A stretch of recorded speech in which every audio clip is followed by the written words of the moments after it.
ஒரு நாள் ஒரு 10-15 பள்ளிக்கூடத்து பிள்ளைங்க தேடிட்டு வந்தாங்க. உங்களை பார்த்துட்டு தான் போகணும், அதுக்காக தான் வந்திருக்கோம்னாங்க. என்ன விஷயம்னு கேட்டோம். நாங்கள்லாம் கூடி ஒரு முடிவு பண்ணியிருக்கிறோம், அதை உங்ககிட்ட சொல்லணும் அப்படின்னாங்க. அதுவும் ஒரு வாண்டு பையன் அதை சொன்னான். என்ன முடிவு அது அப்படின்னு கேட்டோம் ரொம்ப ஆர்வமாக. அதை இப்போ சொல்ல மாட்டோம், எங்களுக்கு பிடிக்கிற மாதிரி ஏதாவது ஒரு தகவல் சொன்னால் அதுக்கப்புறம் நாங்கள் அதை சொல்கிறோம் அப்படின்னா அந்த வாண்டு பையன். சரி, சின்ன பையன்கிட்ட இன்னைக்கு வசமாக மாட்டிக்கிட்டோம் அப்படின்னு நினச்சிக்கிட்டு அவங்களுக்கு தகுந்த மாதிரி ஒரு கதை சொல்ல ஆரம்பித்தோம். அது என்ன கதைன்னா, ஒரு பெரிய காடு, அதில் பலவிதமான மிருகங்கள். அந்த காட்டுக்கு ஒரு சிங்கம் தான் ராஜா. எப்பவும் காட்டுக்கு அது தானே ராஜா. ஒரு பெரிய யானைக்கு இது பொறுக்கலை. என்ன இது, எப்போ பார்த்தாலும் இங்கே சிங்கத்துக்கே ராஜா பதவி கிடைக்குது, நான்லாம் எவ்வளவு பலசாலியாக இருக்கிறேன், அப்படி இருந்தும் எனக்கு அந்த பதவி கிடைக்கலையே அப்படின்னு தனக்குள்ளே பொறுமிக்கிட்டே இருந்தது. ராஜா பதவியை நினச்சி ரொம்ப ஏக்கம், அதுக்கு பதவி மோகம். இந்த சமயம் பார்த்து ஒரு குள்ள நரி கூட்டம் அதை தேடிட்டு வந்தது. ஐயா பெரியவங்களே, நீங்கள் இந்த காட்டுக்கு ராஜாவாக இருக்க ஆசைப்படுறீங்க, அதில் ஒன்றும் தப்பு இல்லை. ஆனால் அதுக்கு முன்னாடி நீங்கள் எங்கள் கூட்டத்துக்கு கொஞ்ச நாள் தலைவராக இருங்க, அதாவது ராஜாவாக இருங்களேன், உங்களுக்கும் ஒரு ட்ரைனிங் கிடைச்சது மாதிரி இருக்கும் அப்படின்னு சொல்லியிருக்குது இந்த கூட்டம், குள்ள நரி கூட்டம். இதை கேட்ட உடனே யானைக்கு ரொம்ப சந்தோஷம் தாங்கலை. அதுதான் எப்போன்னு பதவிக்காக காத்துக்கிட்டு இருக்குதே. இருந்தாலும் கொஞ்சம் பிகுவோட, சரி நீங்கள்லாம் இவ்வளவு தூரம் என்ன தேடிட்டு வந்து கேட்கறதுனால மறுக்க முடியல அப்படின்னு ரொம்ப ஏதோ அவளுக்கு சிரமப்பட்டு ஒத்துக்கிறது மாதிரி ஒத்துக்கிட்டது. ஏதோ உங்கள் ஆசைக்கு கட்டுப்படுறேன், கொஞ்ச நாள் உங்கள் கூட்டத்துக்கு ராஜாவாக இருக்கிறதுக்கு சம்மதிக்கிறேன் அப்படின்னுது. உடனே அந்த யானை ராஜ நட போட ஆரம்பிச்சிட்டுது. யானை சாதாரணமாக நடந்தாவே எப்படி இருக்குங்கிறது நமக்கு தெரியும். அதுவே ராஜ நடந்தால் எப்படி இருக்கும் கற்பனை பண்ணி பாருங்க. யானை முன்னாடி கம்பீரமாக போய்கிட்டு இருக்குது, தலைவர் இல்லையா, அதனால குள்ள நரிகள்லாம் ரொம்ப அடக்கமாக அது பின்னாடி அணிவகுத்து போயிட்டு இருக்குது. ராஜா வாழ்க, மன்னர் வாழ்க அப்படின்னு கோஷம் வேற. யானைக்கு தலைகால் புரியல, அவ்வளவு சந்தோஷம். அந்த யானைக்கு செருக்கு, ஆணவம் எல்லாம் ஏற்பட்டு போச்சு. அதுக்கப்புறம் அது தரையை பார்க்குமா, நிமிர்ந்து நடக்க ஆரம்பிச்சுட்டுது. தரையை பார்க்கறதே இல்லை. அப்படி போயிட்டு இருக்கிறப்போ ஒரு சதுப்பு நிலத்துல திடீர்னு காலை வச்சுட்டுது. அவ்வளவுதான், கால் உள்ள போட்டுது. இன்னொரு காலை எடுத்து வச்சுது, அதுவும் உள்ள போட்டுது. அந்த 2 காலையும் எடுக்கிறதுக்காக அடுத்த 2 காலையும் அழுத்துச்சு, அதுவும் உள்ள போக ஆரம்பிச்சுட்டுது. இப்ப 4 காலம் வசமா சேத்துல அழுந்தி போச்சு, எடுக்க முடியல. குள்ள நரிகள்லாம் அதை சுத்தி சுத்தி வந்தது. சிலது சுத்தி நின்று டான்ஸ் ஆட ஆரம்பிச்சுட்டுது யானையை பார்த்துட்டு. இதை யானை பார்த்தது. என்ன இது, தலைவர் நான் தவிச்சுக்கிட்டு இருக்கிறேன், தொண்டர்கள்லாம் சுத்தி நின்று வேடிக்கை பார்த்துக்கிட்டு இருக்கிறீங்க, டான்ஸ் ஆடுறீங்க அப்படின்னு கேட்டுதான். தொண்டர்களே, தலைவர் நான் தவிச்சுக்கிட்டு இருக்கிறது உங்களுக்கு தெரியலையா? இப்போ உடனே உங்க தலைவரை காப்பாற்ற வேண்டியது உங்க கடமை இல்லையா அப்படின்னு கத்துச்சான் அந்த யானை. குள்ள நரிகளில் ஒன்று முன்னாடி நின்று அந்த யானையை பார்த்துதான், தலைவரே எங்களுக்கு ரொம்ப நாளா ஒரு ஆசை, அந்த ஆசையை நிறைவேற்றிக்கிறதுக்காகத்தான் உங்களை எங்க தலைவரா ஏத்துக்கிறோம்னு சொன்னோம் அப்படின்னு தான். என்ன ஆசைன்னு கேட்டிருக்கு யானை. யானை கறி சாப்பிட்டு பார்க்கணுங்கிறது எங்களுக்கு ரொம்ப நாள் ஆசை, அது இன்னைக்கு தான் நிறைவேற போகுது அப்படின்னு தான் அந்த நரி. இதை கேட்ட உடனே அந்த யானை அப்படியே மூர்ச்சி ஆயிட்டு தான். நரிகள்லாம் அது மேலே ஏறி குதற ஆரம்பிச்சுட்டு தான். பதவி மேலே இருந்த பேராசை அந்த பலசாலியான யானையையே மாட்டி விட்டுட்டுது பாத்தீங்களா அப்படின்னு சொல்லி முடிச்சோம் இந்த கதையை அந்த சின்ன பிள்ளைங்க கிட்ட. சரிங்க, இப்போ நாங்கள் உங்களை தேடி வந்த விஷயம் என்னங்கிறத சொல்லவா அப்படின்னா ஒரு வாண்டு பையன். சீக்கிரம் சொல்லு தம்பி, சஸ்பென்ஸ் தாங்கலை அப்படின்னும். அவன் மெதுவா எங்களை பார்த்து சொல்றான், எங்களுக்கு கொஞ்ச நாள் நீங்க தலைவரா இருந்தா தேவலை அப்படின்னு. ஒரு பெரியவர்கிட்ட பேசிக்கிட்டு இருந்தேன். அவரு என்கிட்ட ஒரு கேள்வி கேட்டார். திருடர்கள் எத்தனை வகை தெரியுமா உனக்கு அப்படின்னார். இதுதான் அவர் கேட்ட கேள்வி. எதுக்காக என்ன பார்த்து அந்த கேள்வி கேட்டாரு தெரியல. இருந்தாலும் நான் அவருக்கு பதில் சொன்னேன். திருடர்கள்ல எத்தனையோ வகை உண்டுங்க. கார் திருடன், சைக்கிள் திருடன், முகமூடி திருடன், எப்படி சொல்லிட்டு போலாம். இருந்தாலும் என்னுடைய சிற்றறிவுக்கு எட்டின வரையில திருடர்களை 2 வகையா பிரிக்கலாம் அப்படின்னு நினைக்கிறேன். ஒன்னு ராத்திரியில திருடுற திருடன், இன்னொருத்தன் பகல்ல திருடுற திருடன். அதாவது பகல் திருடன், ராத்திரி திருடன் அப்படின்னு பெரியவர் சிரிச்சார். என்ன சிரிக்கிறீங்களா, என்ன கள்ளுவர்கள் 4 வகை அப்படின்னு ஆரம்பிச்சார். எப்படின்னு கேட்டேன். சாப்பாட்டுக்கு இல்லாம திருடுறாங்க பாருங்க, அது ஒரு வகையாம். சாப்பாட்டுக்கு இருந்தும் திருடுறாங்க பாருங்க, அது ஒரு வகையாம். இதை தவிர இன்னும் ஒரு 2 வகை திருட்டு உண்டு. அது என்னன்னா, ஆண்டவன் கிட்ட இருந்து நாம திருடுற திருட்டு, இன்னொன்னு என்னன்னா நம்ம கிட்ட இருந்து ஆண்டவன் திருடுற திருட்டு அப்படின்னார். எனக்கு ஒண்ணும் புரியல. என்ன சார் இது, ஆண்டவனையே வந்து திருடன்னு சொல்றீங்களே அப்படின்னு ஆச்சரியமா. ஆமாங்க, ஆண்டவனை வந்து கள்வன்னு சொல்றது இல்லையா? காஞ்சிபுரத்துக்கு பக்கத்துல திருக்கார்வனம் அப்படின்னு ஒரு ஊர் இருக்கு. அங்க உள்ள பெருமாளுக்கு வந்து கள்வர்னு தான் பேரு. அது மட்டும் இல்ல, திருமங்கையாழ்வார் தம்முடைய திரு நெடுந்தாண்டகத்துல கார்வனத்துள்ளாய் கல்வா அப்படின்னு தான் அழைக்கிறார் அப்படின்னு நிறைய உதாரணம்லாம் சொல்ல ஆரம்பிச்சார். அதுக்கப்புறம் அவர்கிட்ட பேசி நான் புரிஞ்சுக்கிட்ட விவரங்களை தான் இப்போ நான் இப்போ உங்ககிட்ட சொல்ல போறது. அதாவது அவர் சொன்ன முதல் வகை திருடர்கள் வந்து சாப்பாட்டுக்கு இல்லாம திருடுறவங்க. இவங்களை வந்து திருத்தி போடலாம்.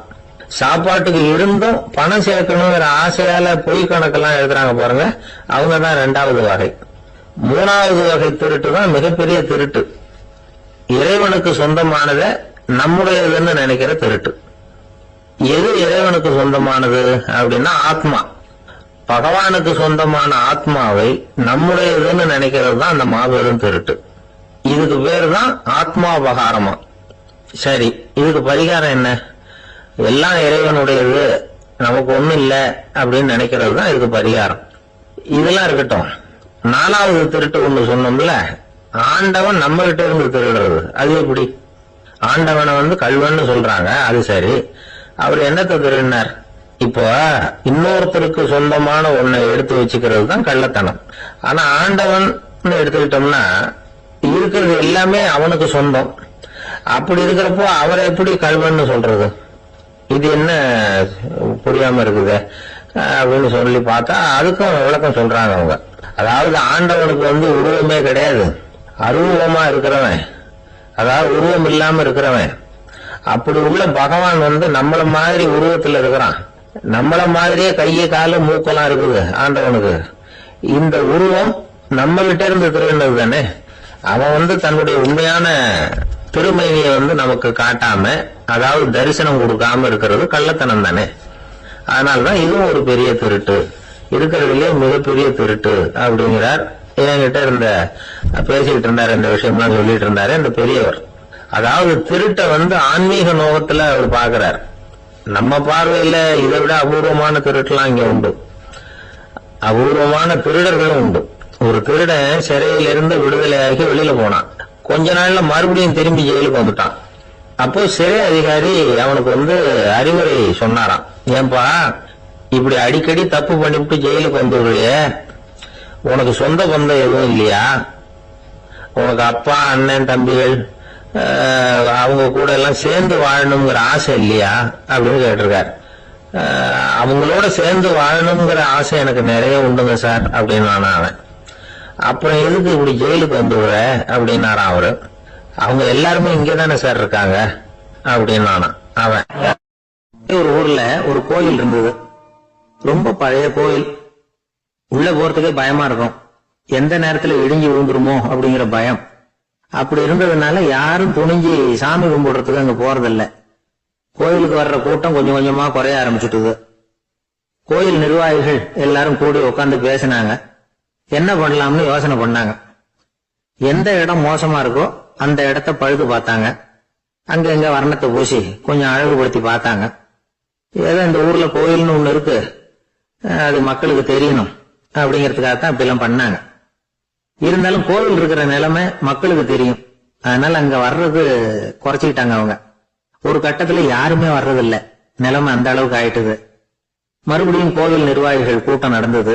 இந்த கூட்டம் கூட கோயிலுக்கு உள்ள நடக்கல, இடிஞ்சு வந்துருவோங்கிற பயம். அதனால வெளியில தான் உட்காந்து கூட்டத்தை நடத்தினாங்க. ஏன்னா உள்ள போறதுக்கு அவங்களுக்கும் துணிச்சல் கிடையாது, எந்த நேரமும் விழுந்துரும் போல இருந்தது. அது வழியா போறவங்க கூட வேகமா அந்த இடத்தை கடந்து போக ஆரம்பிச்சுட்டாங்க.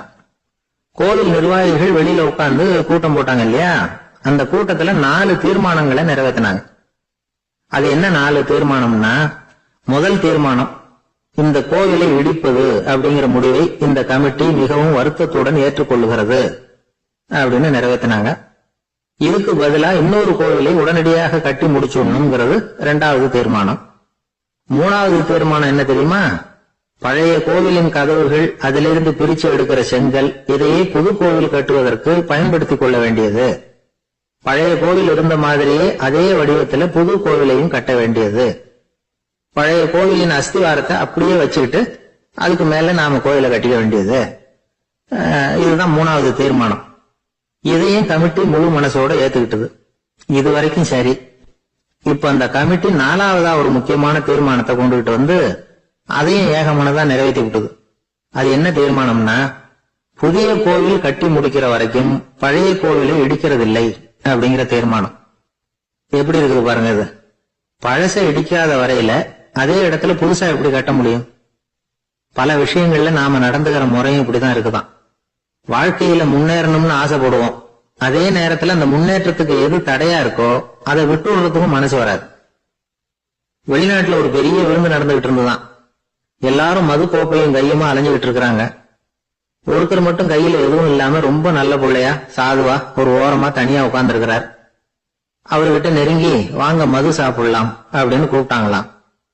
என்ன வற்புறுத்தாதீங்க, நான் என் மனசுக்குள்ள உறுதியா தீர்மானம் பண்ணிவிட்டேன் அப்படின்னாராம். என்ன தீர்மானம் பண்ணிருக்கீங்க அப்படின்னு கேட்டிருக்காங்க.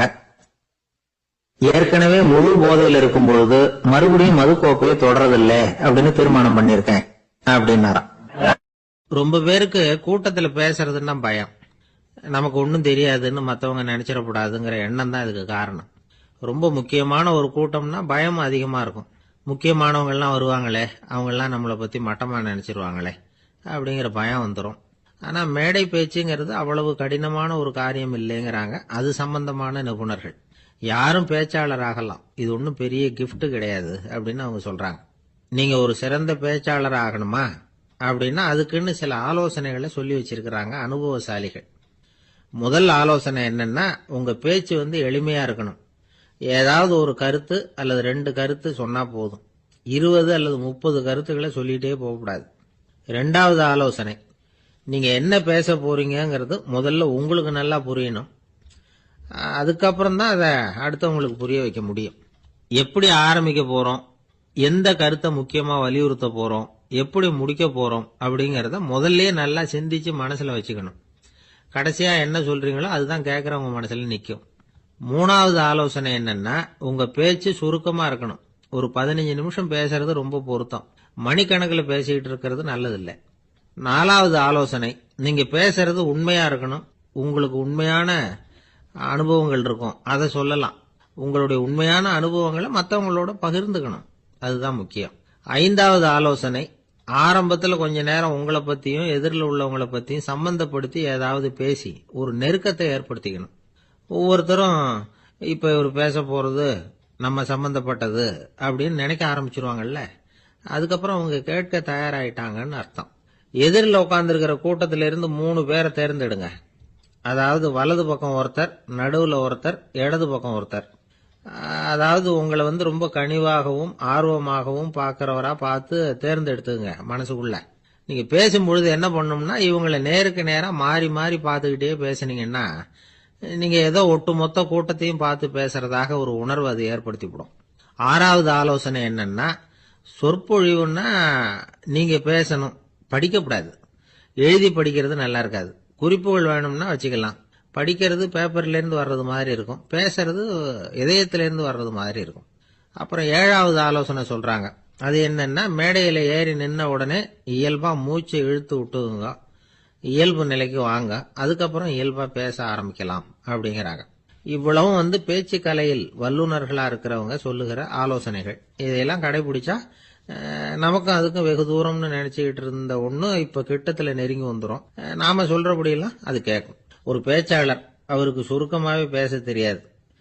மேடையில ஏத்தி விட்டுட்டா போதும், ஆரம்பிச்சிருவார், நிறுத்த மாட்டார், பேசிக்கிட்டே இருப்பார். ஒரு தடவை அவர் ஒரு கூட்டத்துல ரொம்ப நேரம் பேசிக்கிட்டே இருக்கிறார். எதிரில் பொறுமை இழந்த ஒருத்தர் தன்னுடைய கை கடிகாரத்தை காட்டினார். அதை கவனிச்ச பேச்சாளர், மன்னிக்கணும், கை கடிகாரம் நான் கொண்டுகிட்டு வர மறந்துட்டேன், அதுதான் நேரம் போனதே தெரியல அப்படின்னு சொல்லியிருக்கிறார். இதுக்கு அவரு சொன்னாராம் கோபமா, ஏய்யா கடிகாரத்தை தான் பார்க்க முடியல, மறந்துட்டேன், பக்கத்துல மாட்டிருக்கிற கேலண்டரையாவது பார்க்க கூடாதா அப்படின்னாராம். ஒரு ராஜா இருந்தார். நாடு பூராவும் நிறைய மரங்களை நட்டு வளர்க்கணுங்கிறது அவரோட ஆசை. தானே அதுக்கு முன்மாதிரியா இருக்கணும்னு நினைச்சார். அரண்மனையை சுத்தி மரங்களை நட்டு வளர்த்தார்.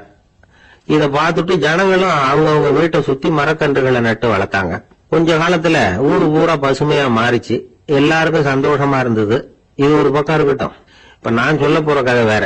அதாவது அந்த ராஜா ஒரு நாள் தன்னுடைய அரண்மனைய சுத்தி இருக்கிற விதவிதமான மரங்களை எல்லாம் போய் பார்த்தார். எப்படி இருக்கிறீங்க அப்படின்னு ஒவ்வொரு மரத்துக்கிட்டையும் விசாரிச்சாராம். எந்த மரமும் சந்தோஷமா இருக்கிறதா தெரியல. அதுக்கும் மனசுல ஒரு குறை. முதல்ல ஆலமரத்துக்கிட்ட போனார். அது சொல்லிச்சு, மண்ணா நான் நல்லா பெருசா வளர்ந்துருக்கிறேன், அடர்த்தியா இருக்கிறேன், கிளையெல்லாம் 4 பக்கமும் நல்லா படர்ந்துதான் இருக்குது, இருந்தாலும் எந்த பிரயோஜனமும் இருக்கிறதா தெரியல எனக்கு. என்னுடைய பழம்லாம் ரொம்ப சின்னதா இருக்குது, என் கண்ணுக்கு சரியா புறப்பட மாட்டேங்குது. நான் இருக்கிற சைஸுக்கு என்னுடைய கிளையில இருக்கிற பழம்லாம் எவ்வளவு பெருசா இருக்கணும், அது இத்தினூண்டு இருக்கிறது எனக்கு பெரிய அவமானமா இருக்கு. இப்படி இங்க நின்றுகிட்டு இருக்கிறதே ரொம்ப கூச்சமா இருக்கு. ஒரு நல்ல புயல் வந்ததுன்னா பேசாம சாஞ்சி விடலாமான்னு பாக்குறேன் அப்படின்னு புலம்புது ஆலமரம். சரி இருக்கட்டும்னு நினைச்சுக்கிட்டு ராஜா அடுத்தபடியா ஒரு அத்தி மரத்துக்கிட்ட போனார். அதுவும் புலம்ப ஆரம்பிச்சுட்டுது. நான் கூட பெரிய மரம் தான், இல்ல இலையெல்லாம் அழகா தான் இருக்குது, பழம் அழகா இருக்குது, இருந்தாலும் உள்ள விஷயம் இல்லையே. அத்தி பழத்தை புட்டு பார்த்தா அத்தனையும் சொத்த அப்படின்னு பழமொழியே உண்டாயிட்டுத. இப்படி ஒரு கெட்ட பேரோட நான் இருக்கணுமா அப்படின்னு புலம்புது அது. சரி இது இருக்கட்டும் அப்படின்னு சொல்லி அடுத்தபடியா வேப்ப மரத்துக்கிட்ட போனார். அது தன்னுடைய வேதனையை வெளியிட்டது. எனக்கு எவ்வளவோ மருத்துவ குணங்கள்லாம் இருக்கிறதா சொல்லிக்கிறாங்க, இருந்தாலும் என்ன பிரயோஜனம், என்னுடைய பழத்தை மனிதர்கள் யாரும் விரும்பி சாப்பிடுறது இல்லையே அப்படின்னுது. ராஜா அடுத்தாப்புல இருந்து ஒரு பனை மரத்துக்கிட்ட போனார். நான் நல்லா உயரமா தான் வளர்ந்துருக்கிறேன், மற்ற மரங்கள்லாம் என்ன அண்ணாந்துதான் பாக்கணும், இருந்தாலும் என்கிட்ட நிழலுக்காக யாரும் ஒழுங்குறது இல்லையே அப்படின்னுது. என்ன இது எல்லா மரமும் இப்படி திருப்தி இல்லாம இருந்துகிட்டு இருக்குதே அப்படின்னு நினைச்சுக்கிட்டே ராஜா அடுத்தபடியா அங்க இருந்த ஒரு பைன் மரத்துக்கிட்ட போனார். அழகா உயரமா பசுமையா தான் இருந்தது, ஆனா பழமோ பூவோ கிடையாது. அதை நினைச்சு அது வருத்தப்பட்டுக்கிட்டு இருக்குது. ஓக் மரம் அது நின்றுட்டு இருந்தது. அது என்ன சொல்லிச்சுன்னா, இலையுதிர் காலத்துல என் மேல இருக்கிற எல்லா இலைகளும் உதிர்ந்து போடுது, முடி கொட்டின மனிதர்கள் மாதிரி மொட்டையா நான் நிக்க வேண்டி இருக்குது, என்ன வாழ்க்கை இது அப்படின்னு சொல்லி அழுத்துக்கிட்டது. சரி புளிய மரம் என்ன சொல்லுது பாப்போம்னு அதுகிட்ட போனா, என்னுடைய நிழல்ல யாருமே தங்க மாட்டாங்க, உடம்புக்கு சூடுன்னு ஒதுங்கி போயிடுவாங்க, அடிமரத்தை பாத்தீங்கன்னா பட்டையெல்லாம் உறிஞ்சி பாக்குறதுக்கே கேவலமா இருப்பேன் அப்படின்னுதான் அது. முருங்கை மரம் என்ன சொல்லிச்சு தெரியுமா, என்னுடைய இலை காயெல்லாம் சாப்பிடுறவங்களுக்கு சத்து கொடுக்கறது வாசம் தான், ஆனா என் உடம்புல சத்தே கிடையாது, கொஞ்சம் வேகமா காத்து அடிச்சதுன்னா முறிஞ்சு விழுந்துடுறேன், என்ன வாழ்க்கை இது அப்படின்னு சொல்லி அது வருத்தப்பட்டது. ராஜா யோசனை பண்ணார், என்ன இது மரங்கள் பூமியின் வரங்கள்னு சொல்றோம், மழை பெய்யறதுக்கு அதுதான் காரணம், பூமி செழிப்பா இருக்கிறதுக்கும் அதுதான் காரணம், வீடு கட்டுறதுக்கு மரம், நாற்காலி செய்ய உபயோகப்படுத்துறதுக்கும் அதுதான் உபயோகப்படுது, மனுஷனுக்கு வேண்டிய ஆகாரங்களையும் கொடுக்குது, இப்படி எல்லாம் இருந்தும் எல்லா மரமும் நிம்மதி இல்லாம இருந்துகிட்டு இருக்குதே அப்படின்னு நினைச்சார். அப்போ அங்க இருந்து ஒரு மகிழ மரம் அவர் கண்ணுல பட்டது. அந்த மரம் மட்டும் கொஞ்சம் நிம்மதியா மகிழ்ச்சியா இருக்கிறது மாதிரி தெரிஞ்சுது. உடனே ராஜா அதுகிட்ட போனார். உனக்கு மனசுல எதுவும் குறை இல்லையான்னு கேட்டார். இல்ல நான் சந்தோஷமா தான் இருக்கேன்னு அந்த மகிழ மரம். அப்படியான்னு ஆச்சரியமா கேட்டார் ராஜா. ஆமா மன்னா, இந்த இடத்துல நீங்க ஒரு முருங்கை மரத்தையோ வேப்ப மரத்தையோ கூட நட்டிருக்கலாம், ஆனா இந்த இடத்துல நடுறதுக்கு என்ன தேர்ந்தெடுத்திருக்கிறீங்க, அதுவே எனக்கு பெருமை, அதுவே எனக்கு திருப்தி அப்படின்னு மகிழ மரம். மகிழ மரம் சாதாரணமா தான் இருக்கும், இளம் மஞ்சள் நிறத்துல பூக்கள், அது காய்ந்தும் மனம் வீசும். மகிழ மரம் மாதிரி மன திருப்தியோட வாழறதுக்கு நாம கத்துக்கணுமா. நாம இந்த உலகத்துல ஒரு நாயாவோ நரியாவோ கூட பிறந்திருக்கலாம், மனுஷனா பிறந்திருக்கிறோம், அதுவே பெருமை தானே. இந்த நிறைவு தான் மகிழ்ச்சியின் ரகசியம். ஒரு பையன் அப்பா கிட்ட போய், அப்பா நீங்க இந்த உலகத்துல ஒரு மனுஷனா பிறந்தது என்னோட அதிர்ஷ்டம் நானா. ஏண்டா அப்படி சொல்றேன்னு இருக்காரு அப்பா. நீங்க ஒரு கரடியா பிறந்திருந்தா இந்நேரம் நானும் ஒரு கரடி குட்டியா தானே இருந்திருப்பேன் அப்படின்னு நானா பையன். அவர் ஒரு பெரிய குடும்பத்துல பிறந்தவர். இருக்கிற சொத்துக்கள் எல்லாத்தையும் வாரி வாங்கிட்டு காட்டுக்கு புறப்பட்டார் தவம் செய்யறதுக்காக. இருந்தது ஊராவும் கொடுத்துட்டார், இனிமே எதுவுமே இல்லை கொடுக்கறதுக்கு. அப்ப கடைசியா ஒருத்தன் கையை நீட்டினானா, ஐயா ஏதாவது கொடுங்கன்னு இருக்கான். அவர் பார்த்தார், கட்டி இருக்கிற வேட்டியை தவிர வேற எதுவுமே இல்லை, 8 முழம் பட்டு வேட்டி ஜரிகை கரையோட இருக்குது. கடைசியா அதுதான் எடுத்துக்கிட்டு அவர் புறப்பட்டு இருக்கார். அவர் பார்த்தார், எதிரில் அவன் பரிதாபமா நின்றுட்டு இருக்கிறான். அந்த 8 முழ வேட்டியை 2ஆ கிழிச்சார். 4 முழத்தை அவங்ககிட்ட கொடுத்தாரு, மீதி 4 முழத்தை தன்னோட இடுப்புல கட்டிட்டு அவர் காட்டுக்கு போயிட்டாரு. இவன் என்ன பண்ணான் தெரியுமா? கையில கிடைச்ச 4 முழத்தை எடுத்துக்கிட்டு கடை வீதிக்கு போனான். பழைய பட்டு வெட்டி ஜரிகை இதெல்லாம் விலைக்கு வாங்குற வணிகர் ஒருத்தர் இருக்கார். அவர்கிட்ட போனான். இதை விலைக்கு எடுத்துக்கிறீங்களா அப்படின்னு கேட்டிருக்கான். அவர் வாங்கி பார்த்திருக்காரு. ஆஹா, இது ரொம்ப அருமையான வேட்டி, விலை உயர்ந்த ஜரிகை, இது ஏது உனக்கு அப்படின்னு கேட்டாரான். அவன் நடந்தது சொல்லியிருக்கான். அப்படின்னா ஒண்ணு செய்ய, இந்த வேட்டியோட இன்னொரு பாதியையும் மெதுவா வாங்கிட்டு வந்துரு, உனக்கு நிறைய பணம் தர்றேன் அப்படின்னாரான் அந்த வணிகர். இவன் கொஞ்சம் யோசனை பண்ணி பார்த்தான். கொஞ்சம் இருங்கட்ட வந்துடுறேன் அப்படின்னு சொல்லிட்டு நேரா காட்டுக்கு போனான். அவர் எங்க இருக்காருன்னு தேடி கண்டுபிடிச்சான். அவர் ஒரு இடத்துல தவக்கோலத்துல இருக்கிறார். கட்டியிருந்த இடவேட்டியும் அவர் அறியாமல் நழுவி கீழே விழுந்து கிடக்குது. இவனுக்கு ரொம்ப வசதியா போச்சு. அவரை கேட்க வேண்டிய அவசியமே இல்லை. மெதுவா சத்தம் போடாம அடி மேல அடி வச்சு நெருங்கினான். அவர் கண்ணை மூடிக்கிட்டு அவர் பாட்டு நின்றுட்டு இருக்கிறார். இவன் மெதுவா போய் கீழே கிடந்த அந்த துணியை எடுத்துக்கிட்டு சத்தம் போடாம திரும்பி நடந்தான். ஒரு 2-3 அடி எடுத்து வச்சிருப்பான். அப்படி ஓட ஆரம்பிக்கிற சமயத்துல அவன் காலில் கீழே கிடந்த முள்ளு உள்ள நறுக்குன்னு தைச்சு விட்டுருக்கு. வலி தாங்க முடியாம அம்மான்னு கத்திருக்கான். இந்த சத்தத்தினால கண்ணை மூடி நின்றுட்டு இருந்த அவரோட தவம் கலைஞ்சது. மெல்ல கண்ணை திறந்து பார்க்கிறார். தன் இடையில இருந்த வேட்டி அவன் கையில இருக்கு. இப்ப அவர் நினைக்கிறார், என்ன நினைக்கிறாருன்னா, இந்த வேட்டி மீது நான் வைத்த ஆசை அல்லவா அவனை திருடனாக ஆக்கி விட்டது அப்படின்னு நினைச்சா. இந்த வேட்டி மேல நாம வச்ச ஆசை அவனை திருடும்படி ஆக்கிவிட்டது அப்படின்னு நினைச்சாராம். இது எப்பேற்பட்ட மனநிலை அப்படிங்கறத கொஞ்சம் யோசனை பண்ணி பாருங்க. தான் ஒரு பொருள் மேல வச்ச பற்று இன்னொரு மனிதன் திருடனாக ஆகிறதுக்கு காரணமாயிட்டதுன்னு நினைக்கிறார். அப்படி நினைச்ச அந்த பெரியவர் யார் தெரியுமா? அவர் தான் மகாவீரர். இழந்துட்டேங்கிறிய, நீ என்னத்தை கொண்டுகிட்டு வந்த எங்க இழந்துடுறதுக்கு? நீ என்னத்தை உண்டாக்குன இது அழிந்துட்டுன்னு சொல்றதுக்கு? இதுதான் அவருடைய சிந்தனை. இன்றைக்கு நம்ம சிந்தனை எல்லாம் வேற மாதிரி இருக்குது. ஒருத்தன் நடுத்தெருவில் உட்காந்து அழுதுகிட்டு இருந்தான். அந்த வழியா வந்தவர் ஒருத்தர், ஏன்பா அழறேன்னு கேட்டாராம். 5 ரூபா சார், இந்த இடத்துல விழுந்துட்டு ரொம்ப நேரமா தேடுறேன், கிடைக்காது போல இருக்கு அப்படின்னு சொல்லிட்டு அழறான். எப்ப தொலைஞ்சதுன்னு கேட்டாராம் அவரு. அது எனக்கு தெரியாது சார், பணத்தை தொலைச்சவன் தேடி பார்த்துட்டு போயிட்டான், நான் அவனுக்கு பின்னாடி தேட வந்தவன் அப்படின்னு நானா. இவன் ஒரு ஊர்ல ஒரு ஆள் இருந்தான். நிறைய பணம் சேர்த்தான். அவனுக்கு சம்பாதிக்க தெரியுமே தவிர செலவு பண்ண தெரியாது. மகா கஞ்சன். காசை கையில எடுக்கவே மாட்டான். எடுத்தா செலவு செய்ய வேண்டியிருக்குமே. அதனால இப்படியே அவன் காலத்தை ஓட்டி விட்டான். வயசாயிட்டது. அவனுடைய மனைவி ஒரு நாள் கேட்டாங்க, இவ்வளவு நாளா நீங்க என்ன எங்கேயுமே அழைச்சிட்டு போனதில்லை, இப்போவாவது அழைச்சிட்டு போக கூடாதா அப்படின்னாங்க. எங்க போகணும் சொல்லுன்னா, காசிக்கு போகணும், கங்கையில குளிக்கணும்னாங்க.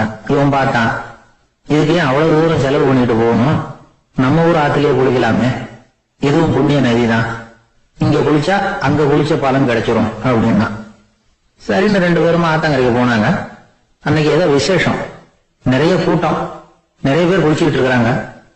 கரையில சில புரோகிதர்கள் நின்றுட்டு இருக்கிறாங்க. குளிக்கிறதுக்கு முந்தி அவங்க கிட்ட உட்கார்ந்தா ஏதோ மந்திரம் எல்லாம் சொல்லுவாங்க, கொஞ்சம் காசு கொடுக்க வேண்டியிருக்கும். அதனால இவன் என்ன பண்ணா, ஆத்தங்கரையிலேயே கொஞ்சம் தூரம் போனான். ஊரை விட்டு தள்ளி வந்துட்டான். அங்க யாருமே இல்ல. அப்பாடான்னு சந்தோஷப்பட்டான். குளிக்கலாம்னு புறப்பட்டான். இந்த நேரம் கடவுள் பார்த்தார், இந்த கஞ்சனுக்கு ஏதாவது புத்தி போகட்டும் அப்படின்னு நினைச்சாரு. உடனே ஒரு புரோகிதர் மாதிரி உருவத்தை மாத்திக்கிட்டு அந்த ஆள் முன்னாடி வந்து நின்னார். அவனுக்கு அதிர்ச்சி. இங்க யாருமே இருக்க மாட்டாங்கன்னு நினைச்சா இங்கேயுமே ஒரு ஆள் வந்துட்டாரு, என்ன பண்றதுன்னு யோசனை பண்ணான். புரோகிதர் உருவத்துல இருந்த கடவுள் சொன்னார், இத பாருங்க, இன்னைக்கு விசேஷ நாள், நீராடுறதுக்கு முன்னாடி சுயகல்பம் பண்ணிக்கிறது ரொம்ப நல்லது அப்படின்னார். என்கிட்ட பணம் எதுவும் இல்லையேன்னா, பரவாயில்ல அப்புறமா கொடுங்க வாங்கிறேன், ஆனா ஒண்ணு, எவ்வளவு கொடுப்பீங்கிறத மட்டும் இப்பவே சொல்லி கொடுங்க அப்படின்னார். இவன் ரொம்ப யோசனை பண்ணான். ஒரு 10 பைசா தரேன் அப்படின்னா. சரின்னு ஒத்துக்கிட்டு எல்லா கிரியைகளையும் அவர் செஞ்சார். அதுக்கப்புறம் கணவனும் மனைவியும் ஆத்துல குளிச்சாங்க. அவர் போயிட்டார். கொஞ்ச நாள் கழிச்சு அவன் வீட்டுக்கு வந்தார் கடனை வசூல் பண்றதுக்கு. வாசல்ல நின்றுட்டு இருந்த அவன் மனைவி இவரை பார்த்ததும் தயங்க ஆரம்பிச்சாங்க. அந்த அம்மா கிட்ட விஷயத்த சொன்னார். அந்த அம்மா ஓடி போய் உள்ள இருக்கிற தன்னுடைய கணவர்கிட்ட சொன்னாங்க. அவன் யோசனை பண்ணான், இப்ப வெளியில போனா அவனுக்கு 10 காசு கொடுக்க வேண்டியிருக்கும், அதனால எனக்கு காய்ச்சல்னு அந்த ஆளுகிட்ட சொல்லிவிடு, இன்னொரு சந்தர்ப்பத்துல என்ன வந்து பார்க்க சொல்லு அப்படின்னா. அந்த அம்மா போய் சொன்னாங்க. அப்படிங்களா, அப்படின்னா அவரை நான் உடனே போய் பார்க்கணுமே அப்படின்னு உள்ள நுழைய ஆரம்பிச்சார். அவங்க மறுபடியும் இருங்க அதை வரேன்னு சொல்லிட்டு உள்ள ஒரு விஷயத்த சொன்னாங்க. இது ஏதுடா வம்பா போச்சு அப்படின்னு பார்த்தான். மனைவி கிட்டத்துல கூப்பிட்டான். இந்த பாரு, ஜல்லி கண்டு நான் இறந்து போட்டதா சொல்லிவிடு அப்படின்னா சொன்னாங்க. புரோகிதர் பார்த்தார். அப்படின்னா ஒரு வழியா இருந்து அவருடைய இறுதி சடங்குகளையும் நானே முடிச்சுட்டு போடுறேன் அப்படின்னா. உள்ள இருந்தவன் யோசனை பண்ணான், அந்த ஆடு என்ன விடமாட்டான் போல இருக்கு, அதனால ஒரு சவப்பெட்டியில என்னை வச்சு தூக்கிக்கிட்டு மயானத்துக்கு போங்க பாத்துக்கலாம் அப்படின்னா. புரோகிதரை விடுற மாதிரி இல்ல, கூடவே நடந்து போயிட்டு இருக்கிறார். அங்க இறக்கி சடங்குகளை முடிச்சுட்டு தீ வைக்கிற நேரம் பொட்டுக்குள்ள இருந்த நம்மால அலறி அடிச்சுட்டு வெளியில ஓடி வந்தான். புரோகிதர் உருவத்தில் இருந்த கடவுள் சிரிச்சார், தன்னுடைய சுய உருவத்தை காட்டினார். அதுக்கப்புறம் அவனை கூப்பிட்டு, இத பார்ப்பா, ஏன் இப்படி அல்லாடுற, ஏதாவது வரம் வேணும்னா கேள்வித்தாரேன் அப்படின்னார். அவன் யோசனை பண்ணான்.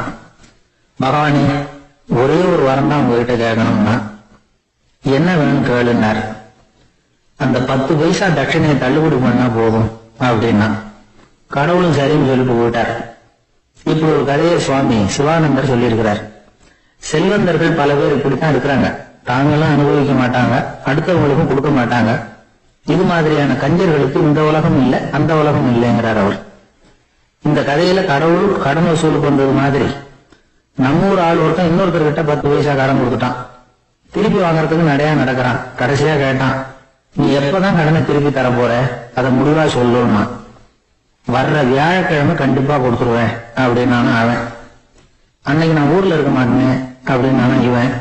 அதனால என்ன, நானும் தான் அன்னைக்கு ஊர்ல இருக்க மாட்டேன் அப்படின்னாலும். ஒரு சிகை அலங்கார கூடம், ரொம்ப சுறுசுறுப்பா எல்லாரும் வேலை செஞ்சுட்டு இருக்கிறாங்க. முடி வெட்டிக்க வந்திருக்கிறவங்க நிறைய பேர், எல்லாரும் வரிசையா உட்காந்துருக்கிறாங்க. அந்த சமயத்துல திடீர்னு கதவை திறந்துகிட்டு ஒருத்தர் உள்ள வர்றாரு. அவரு ஒரு பெரிய மனிதர். அவரும் முடி வெட்டிக்கிறதுக்காக தான் உள்ள வந்திருக்கிறாரு. அவரை பார்த்த உடனே எங்க வரிசையில உட்காந்துருந்தவங்க எல்லாரும் எழுந்திரிச்சு அவர்கிட்ட வந்துட்டாங்க. அவரை சுத்தி நின்றுட்டாங்க. எப்படி இருக்கிறீங்க, நல்லா இருக்கீங்களா அப்படின்னு விசாரிக்க ஆரம்பிச்சுட்டாங்க. எல்லாம் முடிஞ்சதும் வந்தவர் கேட்டார், வரிசையில கடைசியா இருக்கிறவர் யார் அப்படின்னு கேட்டார். ஏன்னு கேட்டாங்க. நான் அதுக்கு அடுத்தபடியா உட்காரணும், அதுக்காக தான் கேட்கிறேன் அப்படின்னாரு. உடனே அங்க இருந்தவங்க எல்லாம் என்ன சொன்னாங்க தெரியுமா, நீங்க வரிசையில காத்திருக்க கூடாது, நீங்க அரசாங்கத்தின் தலைவர், உங்களுக்கு நேரம் முக்கியம், அதனால நீங்க முன்னாடி போங்க அப்படின்னு சொன்னாங்க. ஆனா அதை அவர் கேட்கல. தோழர்களே, உங்களுடைய கருத்துக்கு ரொம்ப நன்றி. எல்லாரும் வரிசையா தான் வரணும், அதுதான் முறை. வரிசையில வரணுங்கிற நடைமுறையை நானும் பின்பற்ற விரும்புறேன். நாம எல்லாரும் சமமானவர்கள் அப்படின்னார். இப்படி சொல்லிட்டு வரிசையில கடைசியா இருந்த ஒரு நாற்காலியில போய் உட்கார்ந்துக்கிட்டார். தன் சட்டை பையில இருந்த ஒரு செய்தித்தாளை எடுத்தார், படிக்க ஆரம்பிச்சிட்டார். ஆனா அங்க இருந்தவங்களால இதை பார்த்துக்கிட்டு சும்மா இருக்க முடியல. ஒருத்தர் எழுந்திரிச்சு வந்தார். ஐயா, இப்ப என்னுடைய முறை வந்திருக்குது, நான் தான் போக வேண்டிய முறை. உங்களை இங்க காத்திருக்க வைக்கிறத விட ஒரு 5 ஆண்டுகளுக்கு கூட நான் முடிவெட்டிக்காம இருந்துட முடியும் அப்படின்னார். அவர் மறுபடியும் சொன்னார், ஐயா, நீங்க வரிசை முறையை தாண்டி போக விருப்பப்படல, சரி, ஆனா என்னுடைய முறையை மாத்தி கொடுக்கறதுக்கு எனக்கு முழு உரிமை இருக்குது. இதுக்கு பதிலா உங்களுடைய கடைசி இடத்தை நான் எடுத்துக்கிறேன், இதை நீங்க மறுக்க முடியாதுன்னார். அங்க இருந்த மற்றவங்களும் இதை ஒரு மனசா வற்புறுத்த ஆரம்பிச்சுட்டாங்க. அந்த பெரிய மனிதர் பார்த்தார், சரின்னு கடைசியா ஒத்துக்கிட்டார். அவர் யார் தெரியுமா, அவர் தான் மாவீரர் லெனின். ரஷ்யாவில கிரெம்ளின் சிகை அலங்கார கூடத்துலதான் இது நடந்தது. எல்லாரும் இந்நாட்டு மன்னர்கள்னு வாயளவுல பேசுறதுல என்ன பிரயோஜனம், நாம எல்லாரும் சமங்கிறத நடைமுறையில கடைபிடிச்சு காட்டினவங்க கொஞ்சம் பேர் தான். அவங்கள ஒருத்தர் தான் லெனின். வரிசையில நின்று வர்றதுங்கிறது ஒரு சிறந்த பண்பு, உயர்ந்த பண்பு. இன்னைக்கு பல இடங்கள்ல அது நமக்கு தேவைப்படுது. ஒரு ரேஷன் கடைவாசல், கடை திறக்கிறதுக்கு முன்னாடி எல்லாரும் வரிசையில நின்றுட்டாங்க. கடைசியா அந்த ஒருத்தரை கியூல முன்னாடி போறதுக்கு முயற்சி பண்றாரு. ஏற்கனவே நின்றுட்டு இருக்கிறவங்க அவரை முன்னாடி போறதுக்கு விட மாட்டேங்கிறாங்க. கடைசியா போய் நில்லையா அப்படின்னு எல்லாரும் கத்துறாங்க. அதான் அவர் காதுல வாங்கல, முண்டி அடிச்சுட்டு முன்னாடி போறதுக்கே முயற்சி பண்ணிட்டு இருக்கிறார். எல்லாரும் சேர்ந்து அவரை வலுக்கட்டாயமா இழுத்து கொண்டாந்து பின்னாடி கொண்டு போய் நிறுத்திவிட்டாங்க. நிறுத்திவிட்டு சொன்னாங்க, இதை பாருப்பா, நாங்க இருக்கிற வரைக்கும் நீங்க முன்னாடி போய் எதையும் வாங்க முடியாது, தெரிஞ்சுக்கோ அப்படின்னாங்க. இப்போ அந்த ஆளு சொன்னாராம், நான் இங்க பின்னாடி நிக்கிற வரைக்கும் நீங்களும் எதுவும் வாங்க முடியாது அப்படின்னாராம். ஏன்னு கேட்டிருக்கிறாங்க. நான் தான் அந்த கடையை திறக்க வேண்டிய ஆள் அப்படின்னா. எனக்கு ஒரு உதவி செய்யணும் அப்படின்னு நம்மளை பார்த்து ஒருத்தர் கேட்கிறாருன்னு வச்சுங்களேன். உடனே நாம அவரை பார்த்து என்ன உதவின்னு கேட்போம். இதுதான் சராசரி மனிதர்களின் இயல்பு. ஆனால் ஒருத்தர் எனக்கு ஒரு உதவி செய்யணும் அப்படின்னு கேட்ட உடனே என்ன உதவின்னு கூட கேட்காம சரி செய்கிறேன் அப்படின்னு ஒத்துக்கிறது இருக்கு பாருங்க, அது கொஞ்சம் அபூர்வம். அந்த காலத்தில் ஒருத்தர் இருந்தார். அவர் எப்படி தெரியுமா? உதவி கேட்குறவங்க நல்லவங்களா கெட்டவங்களா அப்படின்னு கூட பார்க்கல, தனக்கு நன்மையா தீமையா அப்படின்னு கூட பார்க்கல, உதவி செய்கிறேன்னு புறப்பட்டுட்டார். அவர் யார் தெரியுமா? அவர் தான் நல சக்கரவர்த்தி. அவர் மாதிரி நாமும் உதவி கேட்குறவங்களுக்கு உடனே உதவி செய்யறதுக்கு தயாராக இருக்கணும் அப்படின்னு சொன்னார் ஒரு ஆன்மீக பேச்சாளர். நல சரித்திரத்தை அவர் சொல்லிக்கிட்டு இருந்தார். இந்திரன், அக்னி, வருணன், யமன் இவங்க 4 பேரும் நலனை பார்த்து எங்களுக்கு நீ உதவி செய்யணும், எங்களுக்காக நீ தூது போகணும் அப்படின்னு கேட்குறாங்க. யாருக்கிட்ட தூது போகணும், என்ன காரியத்துக்காக போகணும் அப்படின்னு கேட்கணும்ல. நலன் அப்படி கேட்கவே இல்லை, உடனே சரின்னு ஒத்துக்கிறான். அதுக்கப்புறம் அவங்க விவரம் சொல்றாங்க, என்ன உதவி, யாருக்கிட்ட தூது போகணும் அப்படிங்கிற விவரத்தை சொல்றாங்க. நலனுக்கும் அப்புறம்தான் புரியுது, எந்த தமயந்தியை இவன் காதலிச்சானோ, எந்த தமயந்தின் சுயம்பரத்துக்காக இவன் போய்கிட்டு இருக்கிறானோ அந்த தமயந்தியை பார்த்து தங்களுக்காக அவகிட்ட வாதாடணும், பேசணும், தங்களில் ஒருத்தரை கல்யாணம் பண்ணிக்கும்படியா கேட்கணும் அப்படின்னு அவங்க 4 பேரும் நலன்கிட்ட கேட்குறாங்க. இதை கேட்டதும் நலன் கொஞ்சம் கூட முகம் சுளிக்கல, பதட்டப்படல, நேரா தமயந்தி கிட்ட போறான்.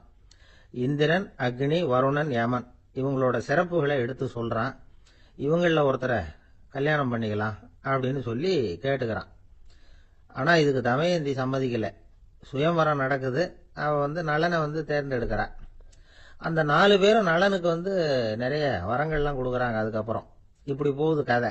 இதுல நாம கவனிக்க வேண்டியது என்னன்னா, உதவின்னு கேட்ட உடனே என்ன உதவின்னு கேட்காம சரி செய்யறேன்னு சொன்னான் பாருங்க, அதை கொஞ்சம் சிந்திக்கணும்.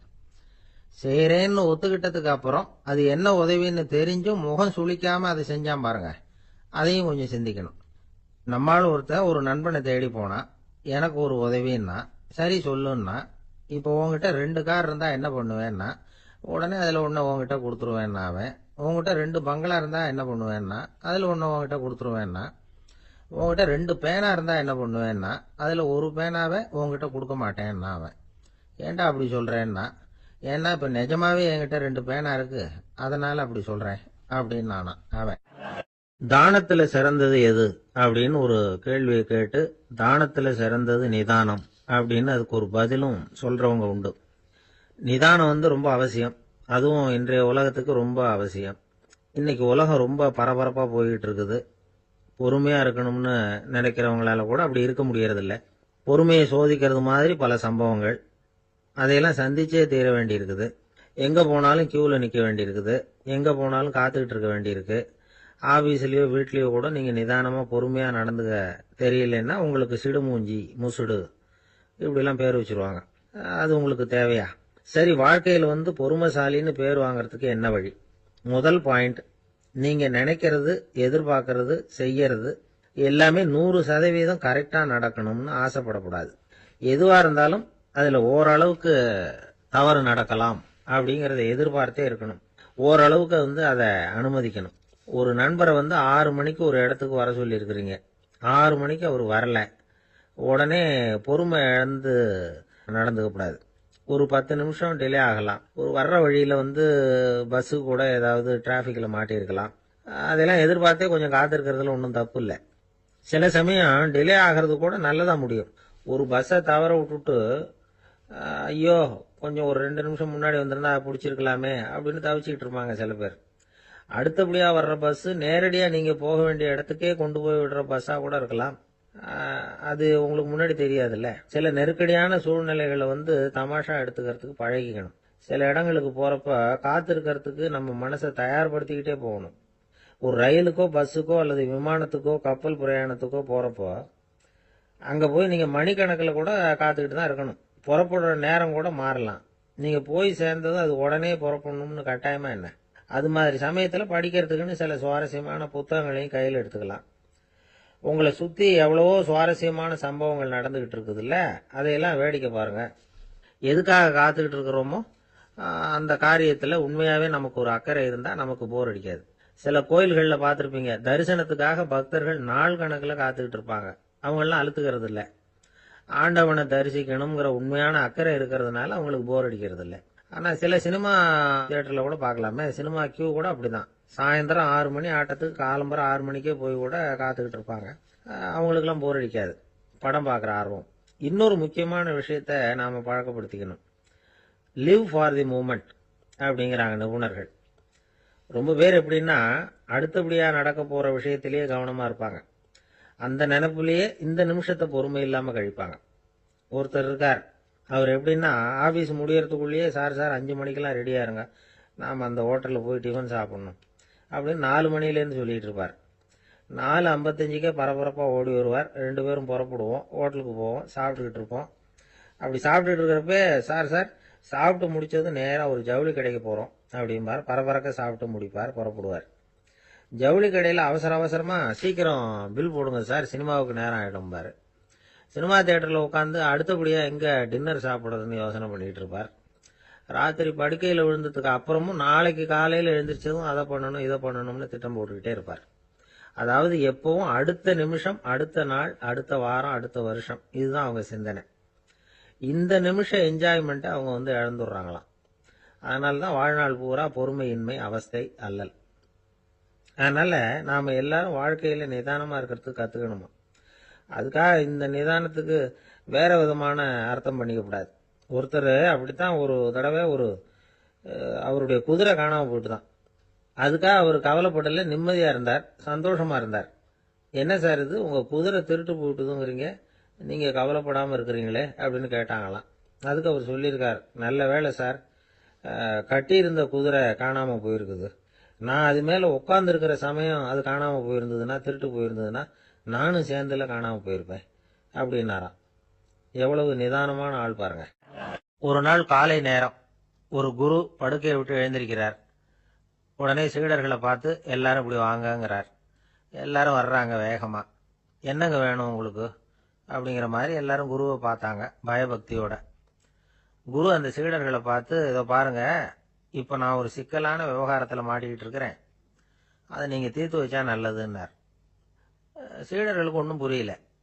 என்ன இது, இவர் இப்படி சொல்றாரு, நமக்குள்ள எல்லா விவகாரங்களையும் தீர்த்து வைக்கிறவர் நம்ம குருநாதர், அவருடைய விவகாரத்தை நாம தீர்த்து வைக்கிறதா, ஆச்சரியமா இருக்குதே, குருநாதருக்கே சிக்கலா அப்படின்னு யோசனை பண்ண ஆரம்பிச்சாங்க.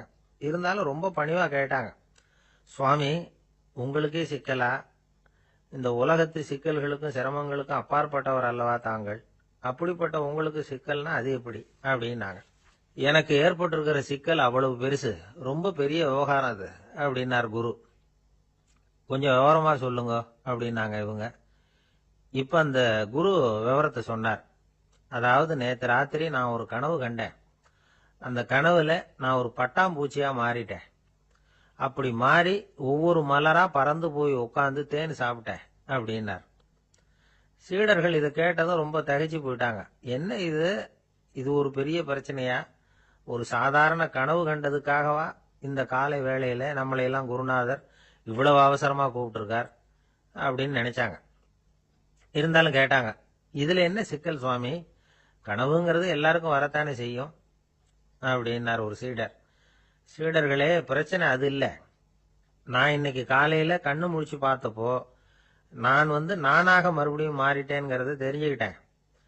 இதுல சிக்கல் என்னன்னா, இப்ப அந்த பட்டாம்பூச்சி தான் நானா ஆயிட்டதாக கனவு கண்டுகிட்டு இருக்கா அப்படிங்கிறது தான். ஒரு மனுஷன் பட்டாம்பூச்சி ஆகிறதாக கனவு காண முடியுங்கிறப்போ அந்த பட்டாம்பூச்சியும் மனுஷனா ஆகிறதாக கனவு காண முடியும் இல்லையா. இப்ப எனக்கு யதார்த்த நிலை தெரியணும், எது நிஜம்னு தெரியணும். நேத்து ராத்திரி நான் கண்டது கனவா, அல்லது இது பட்டாம்பூச்சி கண்டுகிட்டு இருக்கிற கனவா? இதுதான் குரு கேட்ட கேள்வி. இதை கேட்டதும் சீடர்கள் ரொம்ப குழம்பி போயிட்டாங்க. சுவாமி, இதுவரைக்கும் நாங்க தூங்குறப்ப பாக்குறது கனவுன்னு, மூழ்கிட்டு இருக்கிறப்ப பாக்குறது நனவுன்னு நம்பிட்டு இருக்கிறோம். இப்போ எங்களை ரொம்ப குழப்பிட்டீங்க, இதுக்கு பதில் சொல்ல எங்களுக்கு சக்தி இல்லை அப்படின்னு சொல்லிவிட்டாங்களாம். அதுக்கப்புறம் அந்த குரு சொன்னாராம், நினைவு தான் முக்கியமான அம்சம். முடிவு கட்டம்னா பகலின் நினைவுகளை விட இரவின் கனவுகளே ரொம்ப உண்மை. ஒருத்தன் தூங்க போனா தூங்கிக்கிட்டே இருந்தா அவன் காணும் கனவு பொய்ங்கிறத அவன் உணர மாட்டான். ஒவ்வொரு கனவும் காணும் பொழுது அது ரொம்ப உண்மையா தான் தெரியுது. ஒரு கனவு கூட உண்மை இல்லைன்னு கனவுல தோன்றுவதே இல்லை அப்படின்னார் குரு. அகில வாழ்வு அத்தனையும் சொற்பனம் கண்டாய் அப்படிங்கிறார் தாயுமானவர். ஆகையினால நம்ம கனவுலேருந்து நாம என்னைக்கு முழிச்சுக்க போறோம் அப்படிங்கிறது தான் ஒரு முக்கியமான கேள்வி. ஒருத்தர் வந்தார், காலில் கட்டோட வந்தார். என்னங்க காலில் கட்டுன்னு. சார், நேற்று ராத்திரி தூக்கத்துல எங்க வீட்டு கூரையில ஏணியை சாத்தி வச்சு இறங்கினப்போ வழுக்கி விழுந்து காலை உடைச்சுக்கிட்டேன்னார். உங்க வீட்டுல தான் ஏணியே கிடையாது சார் அப்படின்னு. உண்மைதான் சார், நான் கீழே விழுந்து முழிச்சுக்கிட்டதுக்கு அப்புறம் தானே ஏணி இல்லைங்கிறது எனக்கு ஞாபகம் வந்தது அப்படின்னார். எனக்கு அதிர்ஷ்டமே இல்லை சார் அப்படின்னார் ஒருத்தர். ஏன் அப்படி சொல்றீங்கன்னு கேட்டோம். வியாபாரம் பண்ணலாம்னு ஒரு கடை வச்சேன். வேண்டிய போட்டவங்க கூட என் கடையில் வந்து எதுவும் வாங்க மாட்டேங்கிறான். எல்லாரும் அடுத்த கடைக்கு தான் போறான் அப்படின்னு சொல்லி ரொம்ப அழுத்துக்கிட்டார். இதுக்கு போய் அதிர்ஷ்டம் இல்லைன்னு சொல்லாதீங்க. வாடிக்கையாளர்களை வந்து கவர்றது எப்படிங்கிறது உங்களுக்கு தெரியல, அதுதான் குறை அப்படின்னும். சார், உங்களுக்கு தெரிஞ்ச அந்த ரகசியத்தை எனக்கும் கொஞ்சம் சொல்லி கொடுங்களேன் அப்படின்னார். சரி, உங்க காதை இப்படி கொடுங்க அப்படின்னு சொல்லி அது சம்பந்தமா பெரிய வல்லுநர்கள் சொல்லி இருக்கிற கருத்துக்களை அவர்கிட்ட சொல்ல ஆரம்பிச்சோம். அதாவது இந்த வாடிக்கையாளர்களை கவர்றதுக்கு வல்லுநர்கள் பல ஆலோசனைகளை ஏற்கனவே சொல்லி வச்சிருக்கிறாங்க. அது சம்பந்தமா அனுபவப்பட்டவங்க, அதை தெரிஞ்சு வச்சுக்கணும். அதாவது கடை வச்சிருக்கிறவங்க எல்லாரும் இதை கொஞ்சம் காதுல வாங்கி வச்சுக்கணும். எதை இப்ப சொல்ல போறத. எப்பவும் பணத்தை சம்பாதிக்கிறதுலயே குறியா இருக்கக்கூடாதான். அதை விட முக்கியமா நீங்க சம்பாதிக்க வேண்டியது வாடிக்கையாளர்களுடைய மன நிறைவு. வர்றவங்க திருப்தியோட போகணும், அது முக்கியம். அதுல கவனமா இருக்கணும். கடைக்கு வர்ற ஒருத்தர் ஏதாவது ஒரு குறை சொல்றாருன்னு வச்சுக்கோங்க, அதை வந்து அலட்சியப்படுத்தக்கூடாது. ரொம்ப அக்கறையோட அதை காது கொடுத்து கேட்கணும். அப்படியா சார், அதை நான் அவசியம் கவனிக்கிறேன் அப்படின்னு சொல்லணும். ஒருத்தர் வரார், சார் நேத்திக்கு உங்க கடையில இதை நான் வாங்கிட்டு போனேன், வீட்டில் இது வேணான்னு சொல்லிவிட்டாங்க, திருப்பி கொடுக்கறதுக்காக தான் வந்திருக்கிறேன் அப்படின்னு சொல்லி திருப்பி கொடுக்குறார். உடனே நீங்க வந்து முகம் சுளிக்க கூடாது, எரிச்சல் படக்கூடாது. வழக்கம் போல நிதானமா முகம் அலர்ச்சியோட அதை திருப்பி வாங்கிக்கணும். இவ்வளவு ரூபாய்க்கு சாமான் வாங்கினா இந்த ஸ்பூன் அன்பளிப்பு, இப்படி ஏதாவது கொடுக்கலாம். பண்டிகை காலங்கள்லயும் பொருள்கள் வாங்குறவங்களுக்கு இப்படி ஏதாவது பொருத்தமா ஒரு அன்பளிப்பு கொடுக்கலாம். நீங்க கொடுக்கறது ஒரு சர்வசாதாரணமான பொருளா இருந்தா கூட அது வாங்குற ஒரு மனசுல ஒரு மகிழ்ச்சியை ஏற்படுத்தும். எதுவும் உங்களால கொடுக்க முடியலன்னா உங்க முகம் நிறைஞ்ச சிரிப்பையாவது கொடுங்க, அது போதும். உங்க கடையில் இல்லாத ஒரு பொருளை வாடிக்கையாளர் வந்து கேட்கிறார், உடனே இல்லைன்னு முகத்தில் அடிச்சது மாதிரி சொல்லிடக்கூடாது. கொஞ்சம் உட்காருங்க சார் அப்படின்னு சொல்லி உங்க பணியாளர் யாரையாவது அனுப்பி வெளியில இருந்து வாங்கிட்டு வர சொல்லி அவர்கிட்ட கொடுக்கலாம். சில பேர் உங்க கடைக்கு வரும்பொழுது அவங்க வீட்டு குழந்தைகளையும் கூப்பிட்டுக்கிட்டு வர்றாங்கன்னு வைங்க. நீங்க என்ன செய்யணும்னா அந்த குழந்தைகளை முதல்ல கவனிக்கணும். அது கண்ணத்தை கிள்ளணும், அதுகிட்ட விளையாடணும், அதுக்கு ஏதாவது மிட்டாய் பிஸ்கட் எதையாவது கொடுத்து அது கவனத்தை கவரணும். அதுக்கப்புறம் பெரியவங்களை கவனிக்கலாம். உங்க கடையில வேலை செய்யற பணியாளர்கள் சுத்தமா இருக்கணும். சிரிச்ச முகம், சுறுசுறுப்பு, இது ரெண்டும் அவங்களுக்கு தேவை. அழுது ஒடிஞ்சிட்டு இருக்கக்கூடாது. அப்புறம் இன்னொரு விஷயம், அதிகமா பொருள் வாங்குற ஒருத்தர்கிட்ட அதிக மரியாதையாகவும் குறைச்சலா பொருள் வாங்குறவர்கிட்ட வேற விதமாகவும் நடந்துக்க கூடாது. எல்லாருக்கிட்டையும் சமமா நடந்துக்கணும்.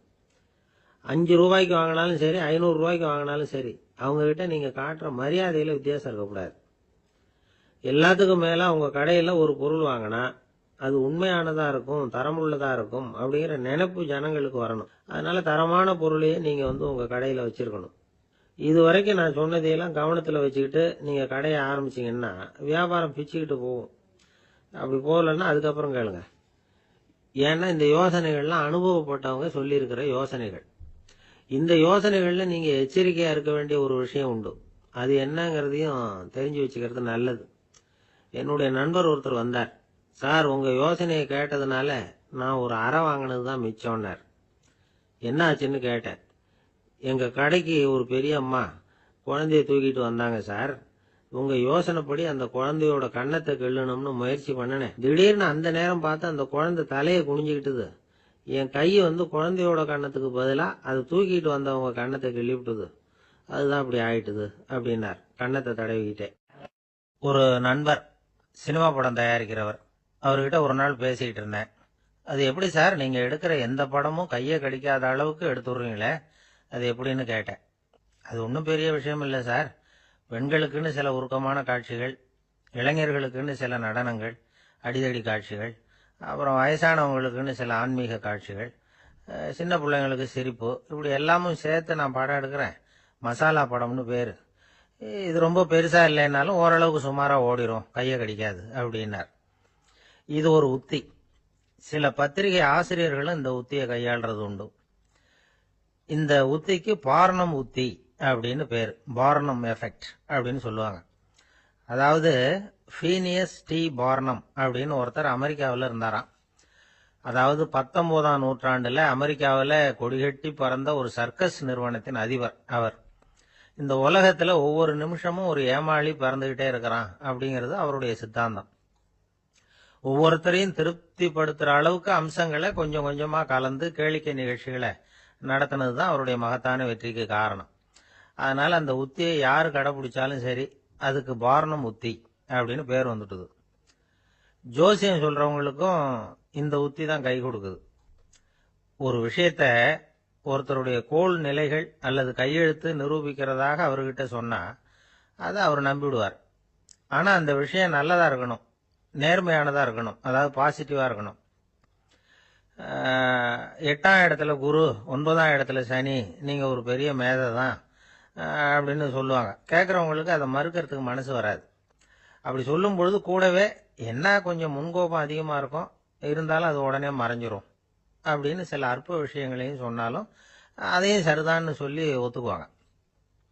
ஆளுமையை எடை போடுகிற ஒரு நிறுவப்பட்ட உத்தியின் மூலமாக தன்னுடைய குணாதிசயங்கள் கண்டுபிடிக்கப்பட்டதாக அவர் நம்புறது தான் இதுக்கு காரணம்.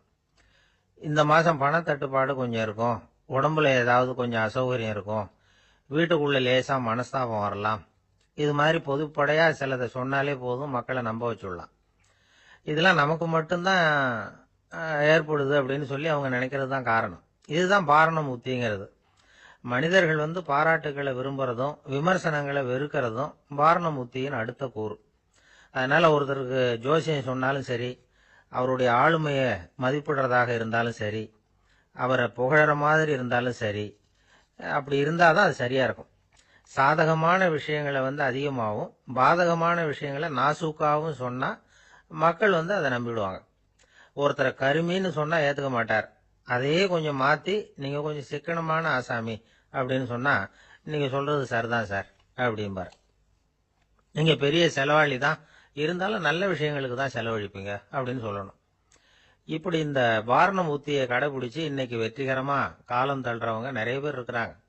இந்த உலகத்துல ஒவ்வொரு நிமிஷமும் ஒரு ஏமாளி பறந்துகிட்டே இருக்கிறான் அப்படிங்கிறது தான் ஃபீனியஸ் பார்னம் அவர்களுடைய நம்பிக்கை. அதை விட அடுத்தவங்களை ஏமாளியா நினைக்கிற மனுஷர்கள் தான் இன்னைக்கு உலகத்துல ரொம்ப அதிகம். ஒருத்தர் தன்னுடைய மேல் அதிகாரிகிட்ட போய், ஐயா ஒரு நாள் லீவு வேணும், என் தங்கச்சிக்கு கல்யாணம் அப்படின்னார். அவரு பார்த்தார், ஒரு 10 நிமிஷம் வெளியில இருங்கன்னார். 10 நிமிஷம் கழிச்சு கூப்பிட்டார். இத பாருங்க, நீங்க சொல்றது பொய். இப்போ உங்க தங்கச்சிக்கு போன் பண்ணேன், அவங்க தனக்கு 2 வருஷத்துக்கு முன்னாடியே கல்யாணம் ஆயிட்டதாக சொல்றாங்க அப்படின்னார். உடனே இவரு சொன்னார், சார் இப்போ நீங்க சொல்றதும் பொய்யாதான் இருக்கணும், ஏன்னா நிஜமா எனக்கு ஒரு தங்கச்சியே கிடையாது அப்படின்னார். கப்பல் கடல்ல போயிட்டு இருக்கு, புயல் சூறாவளி, அலையெல்லாம் பெருசு பெருசா ரொம்ப உயரமா உண்டாகுது. கடுமையான காற்றிலேயும் வேகமான அலைகள்லேயும் சிக்கி அந்த கப்பல் தடுமாறுது. திசை மாறி போச்சு, எந்த பக்கம் போயிட்டு இருக்கிறோம்னே தெரியல. அந்த கப்பலை செலுத்திக்கிட்டு இருந்த மாலுமி ரொம்ப சாமர்த்தியமா செயல்பட்டார். தன்னுடைய அறிவாற்றலையும் திறமையையும் முழுமையா பயன்படுத்தினார். அந்த கப்பலை கட்டுப்படுத்தினார். மெதுவா அந்த சூறாவளியிலிருந்து கப்பலை காப்பாத்தி கரைக்கு கொண்டுட்டு சேர்த்துட்டார். மாலுமின்னு ஒருத்தர் இருந்ததுனால அந்த மரக்கலம் காப்பாற்றப்பட்டது. மாலுமின்னு ஒருத்தர் இல்லைன்னு வச்சுக்குங்க, அந்த கப்பலோட கதி என்னவாயிருக்கும் யோசிச்சு பாருங்க. ஒரு கோபக்காரனுடைய நிலைமையும் அப்படித்தானா.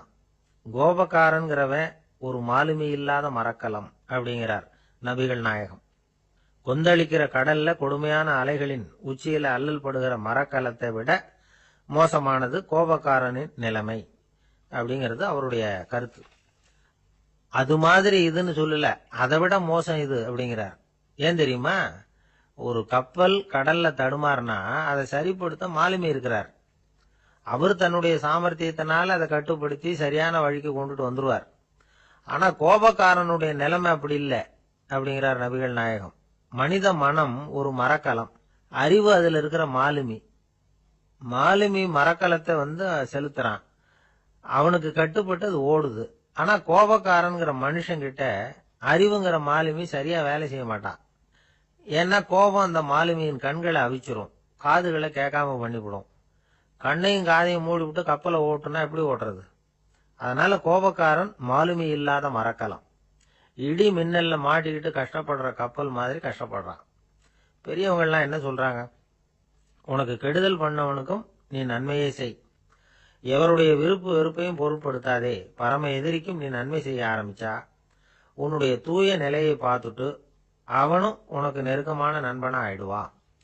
இதுதான் பெரியவங்க நமக்கு சொல்லி இருக்கிறது. புனித குர்ஆன் சொல்றது என்ன? தீமையை நன்மையை கொண்டே நீர் தடுத்து கொள்ளும் அப்படின்னு சொல்லப்பட்டிருக்கு. அதுல இன்னா செய்தாரை ஒருத்தல் அவர் நாண நன்னயம் செய்து விடல் அப்படிங்கிறார் திருவள்ளுவர். செல்வந்தர் ஒருத்தர்கிட்ட ஒரு சிறுவன் ஆடு மேய்ச்சிக்கிட்டு இருந்தானா. பெரியவர் அவனை கூப்பிட்டு, நீ நேரா போய் ஒரு ஆட்டுல உள்ள ரொம்ப நல்ல பகுதி எதுவோ அதை எடுத்துட்டு வா அப்படின்னாராம். இவன் போனான். ஒரு ஆட்டு உடம்புல இருந்த நாக்கு, இருதயம், இது ரெண்டையும் எடுத்துட்டு கொடுத்தானான். பெரியவர் வாங்கி பார்த்தார். அதுக்கப்புறம் இப்ப நீ போய் இன்னொரு ஆட்டுல இருக்கிற ரொம்ப கெட்ட பகுதி எதுவோ அதை எடுத்துட்டு வா அப்படின்னாராம். இவன் போய் எடுத்துட்டு வந்தான்.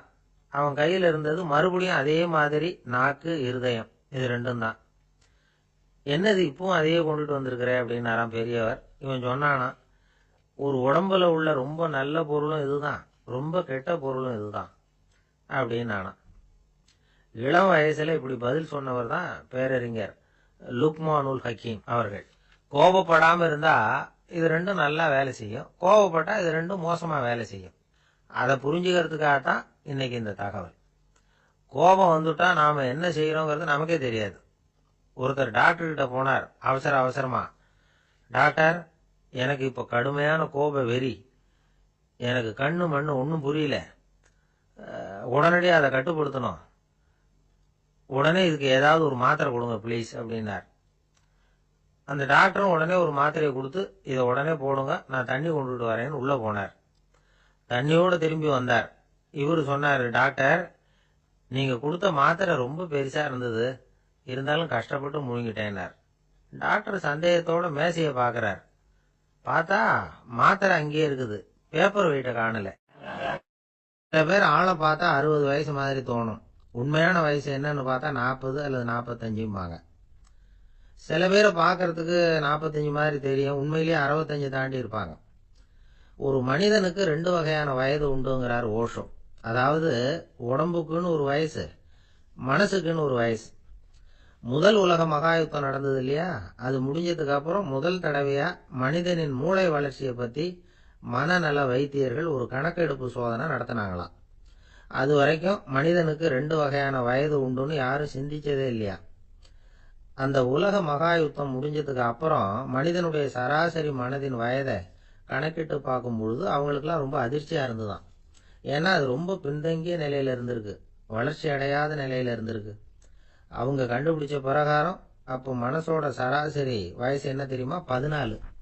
அப்படின்னா பாத்துங்க, உடல் ரீதியா ஒருத்தரோட வயசு 70 கூட இருக்கலாம், ஆனா மனசோட வயசு 14 தான்.